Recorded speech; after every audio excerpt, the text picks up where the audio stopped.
Faslun, ini satu fasal. Wa minal wajibi khamsu sholawat. Dan diantara yang wajib itu adalah sholat 5 waktu fil yaumi wal lailati, dalam sehari semalam. Apa aja sholatnya? Az-zuhru, itu satu sholat zuhur. Wa waqtuha iza zalati syamsu ila masiri zilli kulli syai'in mislahu. Waktu sholat zuhur itu adalah apabila tergelincirnya matahari. Tergelincir, pleset bagaimana? Bahasanya aneh di bahasa Indonesia. Artinya matahari dari atas tengah-tengah, bayangan udah gak kelihatan, keinjak udah mana bayangan. Ila masih rizil kulli syai'in, sampai jadinya itu bayangan tiap sesuatu mislahu, seumpama bayangan tersebut. Tiang ditancap ke orang rumah. Kalau mataharinya di atas,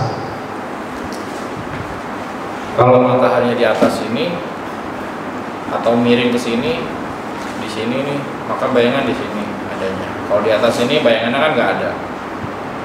Lama-lama tenggelam dia tuh. Lama-lama bayangan panjang ke sini. Nah, yang namanya zilikuli syai'in mislahu itu ketika bayangannya itu sama sama bendanya semeter, bayangannya semeter. Nah, ini selama bayangannya itu di bawah semeter itu masih waktu johor. Tapi kalau udah lewat bayangannya dari bendanya, udah masuk waktu asar berarti. Jadi kalau orang dulu begitu. Atau dari padang pasir, nggak tahu arah, nggak tahu waktu, maka caranya pakai itu. Sekarang banyak jam, HP ada, updatean sholat di mana-mana ada, udah tinggal ngeliat doang praktis. Wa'irizil istiwa, selain bayangan istiwa. Bayangan istiwa itu yang tadi, ini di tengah. Matahari kan nggak selalu di tengah-tengah dia. Kadang-kadang dia lewatnya di bawah begini. Kalau dia lewat ke bawah, dia di tengah, ada bayangan di sini kan sedikit. Ini bayangan istiwa namanya. Ini mah nggak dihitung bayangan istiwanya. Kalau dia lama-lama terbit dari sini, tenggelam di sini, maka bayangan istiwa itu nggak dihitung, ditambahin sama bayangan istiwa. Oke. Karena semeter istiwanya, kalau pasti tengah di sini, istiwanya itu misalkan 50 cm, karena nggak di tengah banget. Kalau tengah banget bayangan nggak ada nih keinjak, tapi kalau ada geser ke bawah, bayangan di atas ada 50 cm. Nah, makin dia tenggelam, makin dia ke barat mataharinya, lama-lama bayangannya kan belok begini tuh. Lama-lama makin panjang bayangannya. Nah, panjangnya bayangan istiwa 50 cm ditambah bendanya 1 meter misalkan, sampai batas 1,5 meter bayangannya. Jadi seperti itu gambarannya. Wal asru, dan kedua sholat asar, waktu sholat asar mimba di waktu zuhri, dari setelah waktu zuhur ila maghribi syamsi, sampai terbenamnya matahari. Wal maghribu, dan sholat maghrib, waktuha, dan waktunya sholat maghrib mimba di maghribi syamsi, dari setelah terbenamnya matahari ila maghribi syafaqil ahmar, sehingga tenggelamnya mega merah. Maka sebenarnya waktu maghrib itu sempit. Waktu maghrib itu kita kebanyakan pakai kaul qadimnya Imam Syafi'i, padahal kaul jadidnya Imam Syafi'i, kaul yang terbarunya, fatwa terbarunya Imam Syafi'i itu adalah waktu maghrib itu ya ini yang ada di kitab. Dari matahari tenggelam itu kalau kita ngeliat ke laut, matahari udah gak ada bulannya, tapi kan masih ada cahayanya. Cahayanya itu yang disebut syafaqil ahmar, mendam sampai cahaya yang merahnya hilang aja. Habis itu waktu maghrib, dan waktunya sebentar doang itu.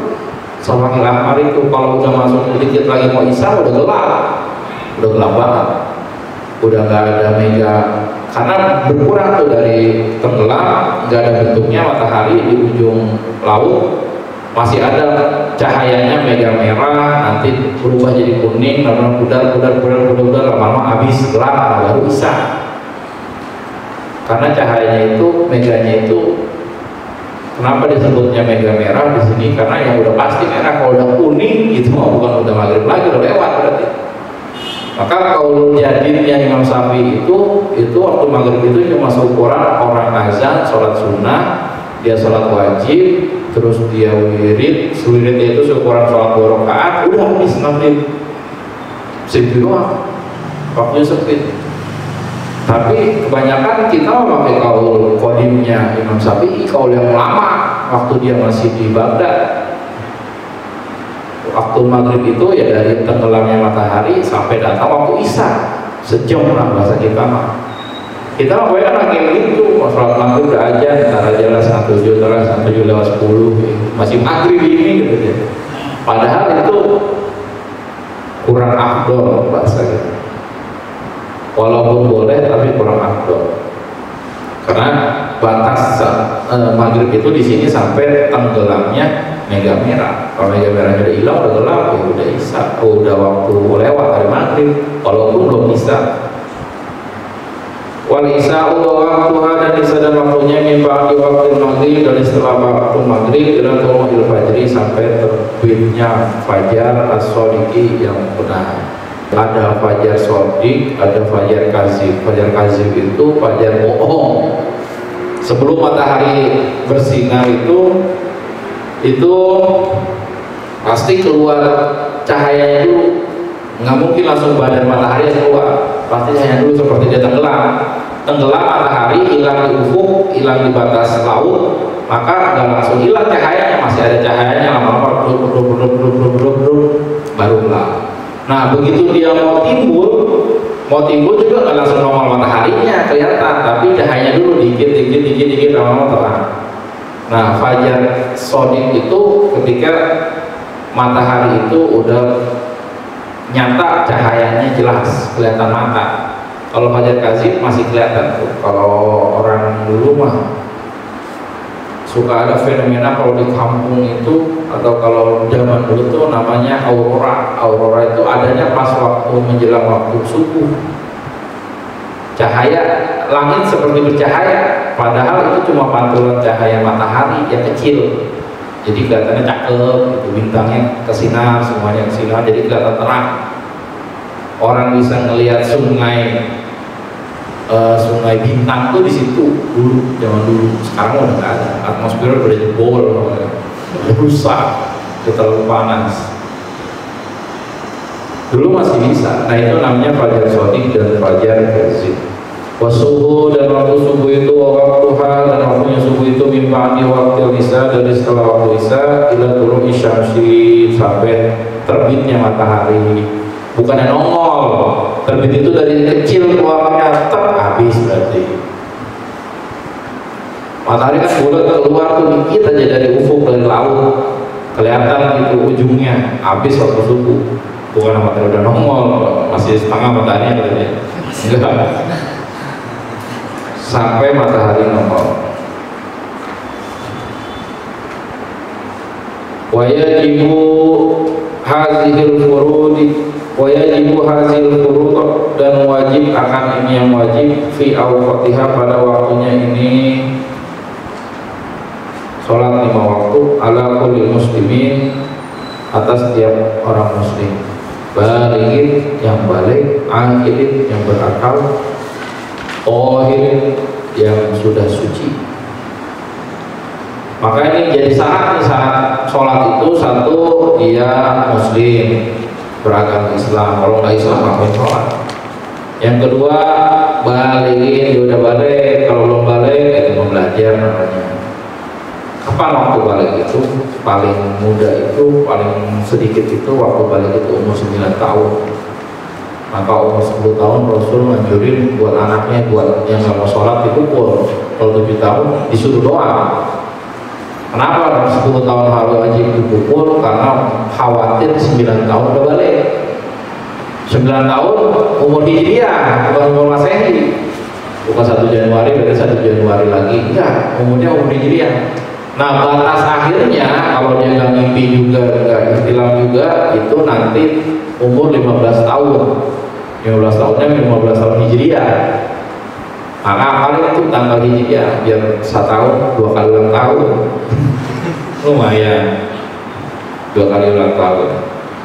Tanggal hijriahnya apalagi, maka batasnya itu tanggal umur 15 tahun tanggal hijriah.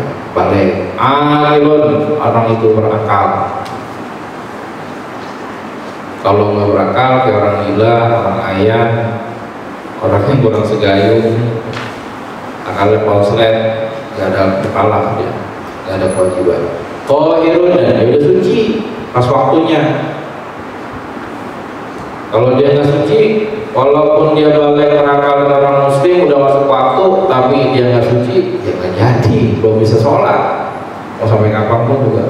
Fayarumu takdimuha, dan maka haram mendahulunya itu waktu, mendahulunya itu sholat ala waktiha, di atas waktu sholat.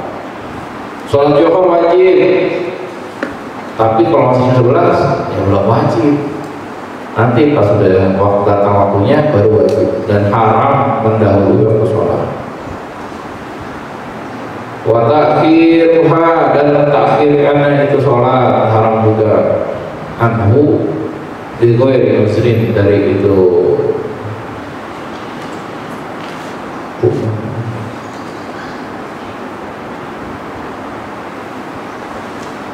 wa ta'khiruha anhu, dan mentakhirkan sholat anhu dari itu si muslim di ghairi muslim dengan tanpa uzur. Gak boleh mentakhir sholat dengan tanpa uzur. Berarti kalau uzur boleh, kalau tanpa uzur nggak boleh. Kalau uzur boleh, uzurnya sakit, uzurnya musafir, boleh dia menjamak sholat. Wa in tara'ah mani'un, dan jika ada mani'un yang menghalangi, kahaidin seperti haid, ba'dama malu, setelah perkara yang berlalu, min waktiha, nyatanya dari waktunya sholat, ma yasimuha, dan perkara yang meluaskannya itu sholat, wa tuhriha, dan perkara yang sempatnya bersucinya itu sholat, linahwi salisin lazimahu qada'uhu, maka wajib orang tersebut mengkodok sholatnya. Linahwi salisin, seumpama dia beser. Nah ini menjadi harus garis bawah ini. Kalau ada penghalang seperti haid perempuan, dia haid, tapi pas datang waktu haid itu, misalkan datang haidnya itu udah jam 1 dan dia belum sempat sholat Zuhur, maka sholat Zuhurnya wajib dikodok nanti pas udah bersih, jangan ditinggalin. Atau waktunya Zuhur jam 12, terus tiba-tiba karena dia santai masih duduk, terus tiba-tiba jam 12:15 head pas kamar mandi mau wudu, pas periksa lah mana head. Nah waktu 15 menit itu keburu nggak kira-kira? 15 menit, satu buat sholatnya, yang kedua buat ngambil wudhunya sama melaksanakan sholat. Keburu nggak kira-kira 15 menit? Buru. Maka kalau waktunya sekira-kiranya keburu, maka zuhurnya wajib dikodok. Seukurannya itu, keburu dia wudhu, keburu dia sholat, wudhu dan pakai bajunya, lalu dia sholat. Selama waktu itu keburu, maka datang waktu haidnya, lalu dia belum melaksanakannya, maka wajib mengkodok setelahnya. Atau orang yang beser, udah jam 1 lagi belum sholat, terus lupa mulus-mulus, di kamar mandi udah berak, pakai celana, beser lagi, berak lagi, sampai waktu asar, sampai maghrib, bablas tuh belum balik ke WC, perutnya sakit, gimana mau sholat ya, orang sakit perutnya mulu, beser, kencing mulu, ntar dia berak lagi, kencing lagi, dia berak lagi. Nah lu gimana? Sakitnya aneh. Maka kalau kayak begitu, nanti kalau udah beres sakitnya, wajib dikodok tuh zuhurnya, wajib dikodok zuhurnya. Pokoknya selama waktunya itu cukup buat dia berwudu, buat dia melakukan sholatnya, maka wajib lazimahu kodok, wajib dikodok. Au zawalul mani, atau hilangnya itu yang menghalangi. Pas hilangnya yang halangin itu udah hilang, maka wajib diqadha. Pas sudah hilang menghalangnya. Kalau perempuan udah beres headnya, si laki-laki udah beres penyakit besernya. Waqad baqiya minal waqti qadra takbiratin lazimanhu. Waqad baqiya, dan sungguh telah tersisa minal waqti, daripada waktu qadra takbiratin, seukuran takbiratul ihram lazimanhu, maka lazim itu harus diqadha juga. Nah, begitu pula kalau suci. Kalau suci di perempuan atau laki-laki yang tadi geser habis johor lewat, terus yang laki dah, perempuan aja, laki-laki kan banyak bisa nggak sholat itu kalau ayat sepanjang hari. Ayat sepanjang hari, tiba-tiba mau maghrib kurang 5 menit, sadar tuh dia tuh. Ya mungkin langsung sholat kok, harus seger-segerin dulu, datang tuh maghribnya udah lewat. Nah kalau kayak gitu maghribnya wajib diqadha. Perempuan juga, perempuan yang head. Tadi yang pertama kalau dia datang headnya itu pas waktu sholat belum ngerjain, maka wajib diqadha sholat pada waktunya itu. Misalkan jam 1 siang dia mulai head, maka terus dia belum sholat, maka nanti pas sudah suci, sholat yang johor yang pertama kali head itu wajib diqadha. Nah sekarang gimana pas berhenti headnya? Pas berhenti headnya, misalkan dia mandi jam setengah 6 lewat, jam 6 kurang 10 menit, dia kamar mandi karena udah maghrib, belum mandi dari sore. Akhirnya kamar mandi sekali cek, pas dilihat udah kering ini, udah selesai berarti itu headnya. Maka mandikan itu, mandi, dan di waktu 10 menit sebelum maghrib itu waktu yang cukup untuk ukuran takbiratul ihram. Kalau takbiratul ihram sementara Allahu Akbar udah berdoa. Jam 6 kurang 5 menit kan, dia udah tahu dia itu suci, sedangkan sisa 5 menit lagi masih ada waktu asar 5 menit. Maka ketika dia mandi, dia beberes, dia bersuci, lewat tuh waktu maghrib, keburu datang waktu maghrib, maka asarnya diqadha. Asarnya diqadha. Karena pas suci, pas asarnya itu dapat waktunya, walaupun seukuran takbiratul ihram. Wa kaza maqablaha, dan itu pula perkara yang sebelumnya, in jumi'at ma'a, jika dijamak pesertanya itu sholat. Nah, dan tambahannya wa kaza maqablaha, begitu pula perkara yang sebelumnya itu, misalkan sucinya pas waktu asar, maka maqablaha, perkara yang sebelum sholat asar, in jumi'at, jika bisa dijamak ma'aha, itu wajib diqadha. Sucinya si perempuan jam 5 sore, maka dia langsung sholat asar dan qadha sholat johor, karena johor asar bisa dijamak. Si perempuan sucinya pas waktu isya lewat jam 10 malam dan bersih, maka dia wajib sholat isya dan wajib qadha sholat maghrib. Itu ya, begitu tuh aturannya. Kalau yang awal datang dapat headnya nggak wajib mengqadha sholat yang bisa dijamak. Kalau datang jam 1 baru head belum sholat, yang diqadha johor doang, asar nggak usah.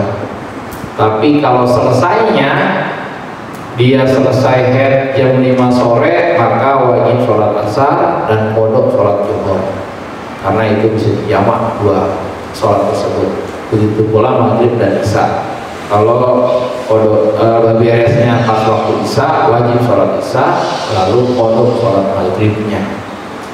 Kalau subuh gimana subuh? Kalau subuh mah nggak ada qadha jamak, nggak ada qasar jamak, subuh aja. Kalau pas maghrib sucinya, ya udah maghrib, isya ya sholat, orang udah bersih. Ini perkara yang bisa dijamak, sholat sebelumnya harus diqadha. Maka hati-hati, karena ini hukum. banyak orang nanti yang akan dipertanggungjawabkan, apalagi laki-laki. Walaupun kalian sudah pada head, kalian harus ngerti tentang bau head. Gimana cara berhentinya, kapan waktunya, apa warnanya, terus berapa lama, terus gimana kalau mulainya waktu ini, kalau berhentinya waktu itu. Harus paham tuh laki. Kalau nggak paham, perempuannya nggak ngaji, lakinya nggak ngaji, perempuannya tanya, lu perasaan pas lagi dihisab nggak sholat mulu, ya datang terus gimana? Ya Allah, katanya, ya gimana mereka orang saya merah terus. Emang nggak dibilangin malah gitu, udah kagak. Kalau dia juga nggak ngerti, akhirnya yang minta menyokap, minta pertanggungjawaban sama lakinya. Toh lu apa dari pas balik nggak sholat? Ya disuruh sholat bapak saya, bapaknya lagi aja yang dipanggil. Jadi berat tanggung jawab suami laki-laki itu lebih berat karena ke bawah sampai ke akhirat. Kalau perempuan tanggung jawabnya bakti sama suami di dunia doang, udah di kuburan mah udah masing-masing. Tapi kalau laki-laki dibawa sampai ke akhirat, sampai ke persidangan di akhirat, ke bawah. Kenapa nggak ngerti lu bapak? Yang nggak ada yang ngajarin. Lah emang lu kemana? Mau laki saya mabok mulu gimana? Lakinya lagi timpain dosanya ke lakinya. Lalu toh udah balik, udah SMP, udah balik, udah cewek nggak sholat. Kalau saya jadi suruh sholat, bapak saya kan temen lu banyak sholat, ya gimana ya? Bapak saya nggak nyontoin, saya nggak tahu, saya nggak disuruh, saya nggak diomelin, saya nggak digebukin, jadi saya nggak sholat. Bapaknya lagi aja disuruh. Maka itu beratnya tanggung jawab seorang laki-laki. Maka hati-hati. Walaupun nggak head, walaupun nggak menstruasi, walaupun nggak nifas, walaupun nggak ada istilah istihadah, maka kalian harus tahu tuh hal tersebut. Jangan udah head, udah lewat dari 14 hari masih head juga. Jangan dikasih nggak sholat, suruh sholat. Wah ini udah lewat dari 14 hari nih, sholat ke sholat. Ini mah darah istihadah, darah penyakit. Kalau darah head maksimal 14 hari atau 15 hari. Kalau udah lewat, udah penyakit, ini mah wajib sholat. Terus ini gimana kalau mau tampil? Habis tampil sholat. Habis sholat keluar lagi, udah biarin. Ntar mau sholat, wudhu lagi. Mau baca Quran, wudhu lagi. Bedain baca wudhu baca Quran dengan wudhu sholat. Kalau datang darah istihadah, karena nggak boleh tuh terus-terusan. Itu sama kayak orang beser. Berak lagi, udah pakai pempes aja bang katanya. Sholat pakai pempes. Walaupun keluar pas lagi sholat, ya kita nggak tahu orang biasa. Kencing keluar, ceret sedikit doang. Kayak orang anyangan, tapi nggak bisa ditahan. Tapi terus-terusan, gimana sholatnya? Ya tetap sholat lah, tampil dulu. Lem dulu kayak apain kayak keluar. Kalau pempes kayak gitu. Terus habis itu udah wudhu yang itu cuma buat sholat itu doang, jangan dipakai buat baca Quran dan jangan dipakai buat sholat sunnah. Gak kena. Ya itu buat orang yang geser. Faslun wallahu a'lam bishawab.